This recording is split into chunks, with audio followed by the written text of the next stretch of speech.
Hello friends. अगर आपसे कोई कहे कि पेड़ भी चलते हैं तो आप क्या सोचोगे? ये कोई भूत बाधा है क्या? नहीं, पर ऐसा हो सकता है। कोस्टारिका करके एक जगह है जहां पे कुछ पेड़ थे जो लोगों को नजर आया कि वो अपनी जगह बदल रहे हैं।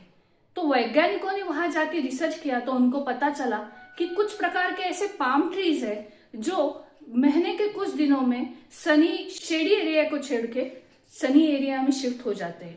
वो अपनी पहली जड़ें जो होते हैं वो वही छोड़ देते हैं और दूसरी जगह नई जड़ें बना लेते हैं। तो हर चीज भूत बाधा नहीं होती, कई कबार वृक्ष भी चलते हैं। तो ये कथा रामायण में मैंने एक बार सुनी थी। रामायण में ऐसी एक कथा है कि राम ने जब रावण को मार डाला, उसके सब सर काट दिए और बहुत घना युद्ध हुआ। शक्ति है, भक्ति है, जन्मों की मुक्ति है, जीवन का ये संपूर्ण सार है। युग युग से कण कण में, सृष्टि के दर्पण में, वेदों की कथा अपार है। धर्मों की गाथा है, देवों की भाषा है, सदियों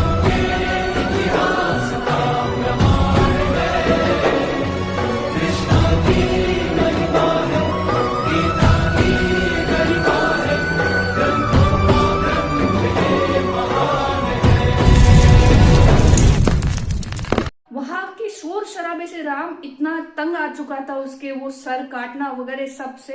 तो उसने जब अयोध्या लौटा तो उसने क्या किया, पूरे जनता में एक डिक्लेयर कर दिया कि कोई कुछ भी नहीं बोलेगा, पूरा मौन व्रत होगा। मौन व्रत की वजह से क्या हुआ, यज्ञ आहुतियां सब बंद हो गई, लोग एक दूसरे से बात करना बंद कर दिए, सब ऋषि मुनि अयोध्या छोड़ के जाने लगे, व्यापार कम होने लगा। देव इंद्रादि देव भी परेशान हो गए क्योंकि उनको यज्ञ से आहुतियां मिलती थी। तो वो महादेव के पास गए। शंकर भगवान के पास तो सब चीजों का सोल्यूशन रहता था। तो महादेव ने बोला, ब्रह्मदेव आप एक पिंपल वृक्ष का रूप लेके अयोध्या में जाके यज्ञ याग और मंत्रों का पाठ करना चालू कर दो। ब्रह्मदेव ने वैसा ही किया, एक पिंपल का रूप लिया और वहां जाके स्थित हो गए और उन्होंने मंत्रों का जाप करना चालू कर दिया। ये देख के वृक्ष से मंत्र जाप सुन के सब हंसने लगे, सब सोचने लगे कि ये क्या हो रहा है। और ये सब बात राम तक पहुंच गई। राम ने सोचा ये क्या, मैंने जो मौन व्रत डिक्लेयर कर दिया है, मौन व्रत बता दिया है, तो ये वृक्ष कैसे कोई आवाज निकाल सकता है। तो उसने सैन्य भेजा, सैन्य जैसे भेजा तो वो वृक्षों से पत्तियां ऐसे आई कि जैसे शस्त्र का प्रहार हुआ हो और सब सैन्य घायल हो गए। फिर राम वहां पहुंचा। राम के आने के बाद वहां पे सब देव नीचे उतर के आए और उन्होंने बोला कि अगर यज्ञ याग नहीं होगा तो दुनिया में अच्छी चीजें कैसी होगी। रावण का वध ये तो विधि लिखित था, रावण खुद चाहता था कि राम के हाथ से उसका वध हो। तो तुमने तो वही किया जो नियति चाहती थी, जो विधि लिखित था। तो तुम क्यों ही नहीं ये सोच रहे हो, तुम क्यों इतने अचरज में हो। सब युद्ध होता है तब सब परेशान होते हैं, पर अब तुम ठीक हो गए हो और समझ गए हो बातों को। तो मौन व्रत का ये जो नियम तुमने लगाया है वो छोड़ दो और जनता सुखी कर दो।